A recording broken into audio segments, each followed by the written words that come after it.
Peki. Şimdi sizin sorunuz. Bu arada çocuklar bir tane ilginç bir ses.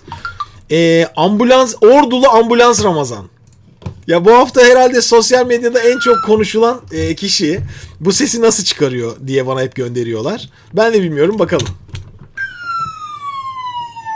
Ambulans Ramazan Ordulu. Birazcık. Şimdi şöyle söyleyeyim. Bir piyanomu açayım falan. Yani klasiktir hani. Açalım ki şey olsun. Piyanosuz olmaz. Adettendir diyelim. Şimdi o piyanoyu da niye açtığımı soran çok kişi var. Niye açıyorsun ya piyanoyu? Çünkü sesine bakıyorum. Hangi notta ve hangi geçkide olup olamadığına bakıyorum. Şöyle düşünüyorum. Fikir veriyor bana. Boş boşuna açmıyorum yani. En azından bu konuda rahat olun. Şurada açalım.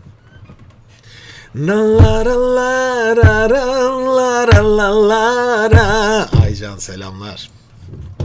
Peki. Açıl susam açıl. Benim piyanom. Mor sümbüllü piyanolarım. Where is my pianos? Yes. Gel. Gel mor sümbüllü piyano. Evet, bakalım hangi notlarda geziyor. Şimdi bir kere yaptığı şey tam genç işi. Şu an soprano bir sesi var Ramazan'ın. Bak. Yaklaşık tizde 5. oktav la gibi gözüküyor yaptığı şey. Bakın. Bu görüntülerde hiçbir hile yok. Ses sonradan döşenmedi. Yani şöyle düşünün. Tepede bir oktavlık bir numarası var. Fakat 5. oktavda numara yani. Şimdi bunu normal bir anca Dimash falan yapıyor böyle işte değil mi? Hatta Dimash onun bir oktav üstünde çıkarıyor ıslık sesiyle. Şimdi bu sesi normal bir nasıl diyeyim, ses renginin, bir erkek ses renginin çıkarma olasılığı yok. Ancak Ramazan şu an yaş olarak genç. Daha henüz blue çağını geçmiş değil. Bu nedenle ses tam bir soprano. Kadın soprano rengine çıkabiliyor. Ve hani bir sopranonun da bayağı çılgın bir ses. Ne? Bu ne ya, bu açılan haber? Ambulanslardan. Adı Ramazan. Ne haber girmişler üstüne. Bunun şey hali yok mu ya? Özgün bir baksana ambulans Ramazan'ın bu konuşma olmayan hali. Bu mu acaba, bakayım? Ha bu. Ha, mis. Yok arkadaş, hep konuşmuş ya üstüne. Ordulu silen Ramazan. Ordulu silen Ramazan. Ambulans sesi çok. Bir sürü yapan da var yani internette. Dolu ambulans sesi. Neyse şuradan dinleyelim. Ne gidelim, yapacak bir şey yok.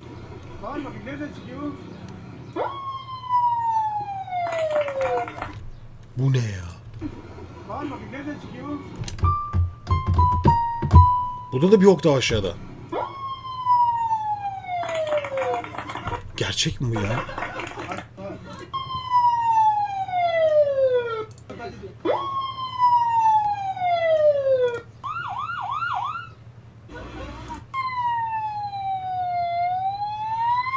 Ama bak şu var ya çocuklar, bakın. O son yaptığı şey var ya.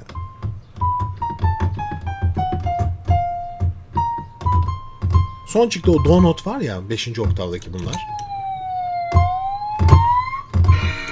Bu ses bu yaşta gidiyor. Fakat aslında yaptığı şey kendi sesini zorlayıcı bu şey. Zorlayıcı bir şeydi, onu söyleyeyim. Yani böyle tertemiz kaymak gibi her şeyin mükemmel olduğu bir şey yok. Bakın kısılmış tizler artık yapmaktan. Aha. Yani bu tür sesleri ancak böyle çocuk sesler çıkarabilir. Fakat her ne olursa olsun yapımı tehlikelidir. Tehlikelidir. Yani çıkar çıkmasına ama mesela ilginç bir sorudan buradan şuraya geçeyim. Mesela daha böyle 10 yaşında çocukta nodül gözüküyor. 12-13 yaşında çocukta nodül gözüküyor. Daha küçücük. Neden nodül gözüküyor? İşte bu mesela çıkardığı ses bağırmaya yakın. Bağırma da değil, içeride dönüyor ama fazla yapıldığı zaman aşırı yorucu. Çok kolay çıkarıyor sesleri, baksanıza. Olağanüstü bir taklit ama yani işte. Ses o kadar küçük yaşta tiz ki bir ambulansın verdiği sesin frekansına ulaşıyor. Ama içeri çekerek yapıyor bakın. İçeride kısılmış. Wow, bakın ne kadar manyak ya. Çok yetenekli.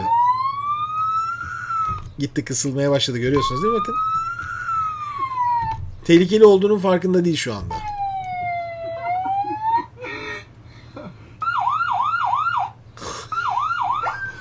Bu ne ya? Ben en...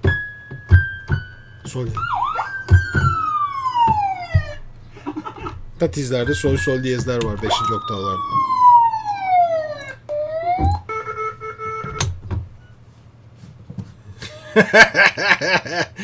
İlginç işler.